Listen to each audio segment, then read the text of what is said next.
Ijaarsa dhaabbilee cimsuu fi fayyadamummaa hawaasaa mirkaneessuuf aadaan piroojektota yeroo gabaabaa keessatti hojjetanii xumuruu cimee itti fufuu qabaa jedhan kantiibaa magaalaa Finfinnee Aadde Adaanech Abeebee.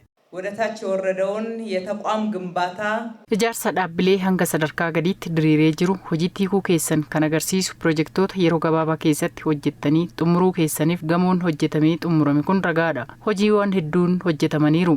Keessattuu nageenya kutaa magaalaa keessanii mirkaneessuu, tokkummaa hawaasaa cimsuu fi hunduu hojiitti akka dammaquuf hojiiwwan hojjetaman murteessadha. Guyyaadhaa gara guyyaatti jijjiirama qabatamaa dhufaa jiru yeroo ilaallu dhugumatti yaadamni badhaadhinaa fayyadamummaa hawaasaa mirkaneessuuf qabatee hojjetaa jiru dhugoomaa jiraachuu agarsiisa. Aadde Adaanechitti dabaluun akkuma hojjettanii magaalaa keessan miidhagsaa jirtan filannoon dhufu dimokiraatawaa haqa qabeessaa fi bilisaan akka xumuramuuf gahee keessan bahuu qabdu jedhan. አዲስ ከተማን እያደመቃችሁ kutaa magaalaa Addis Katamaa akkoo miidhagsitanii mul'istan kanatti filannoo dhufu dimokiraatawaa haqa qabeessa fi bilisa ta'ee akka xumuramuuf gahee keessan sirnaan akka baattan abdii qabna.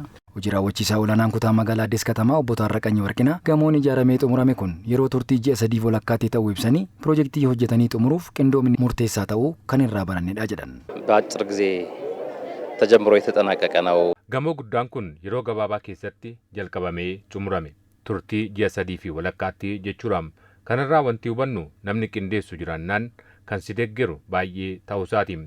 Piroojeektii kana hojjennee xumuruu keenyaaf wanti guddaan irraa baranne baajata hin qabu, humna hin qabu, maallaqas hin qabu ilaalcha jedhu jijjiiruun yoo qindoominni jiraate akkasitti hojjetanii agarsiisuun akka danda'amu kan irraa baradhe. Tokkummaadhaan yoo wal bira dhaabbannee wanti hojjechuu dadhabnu akka hin jirre kan itti arginedha jedhan hirmaattonni argaman Tsiyoon Mawladii fi Tamasgeen Alamaayyoo.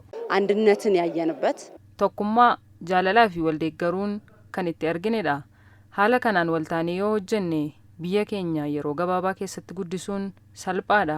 በአንድነት ከቆምን tokkummaadhaan yoo wal bira dhaabbanne wanti nuyi ce'uu hin dandeenye akka hin jirre irraa hubanneerra. Wanti tokkummaan hojjetamu kamiyyuu bu'a qabeessa akka ta'uu danda'u nu barsiiseera. ላቅ ያለ ምስጋና እንሰጣለን ማለት ነው።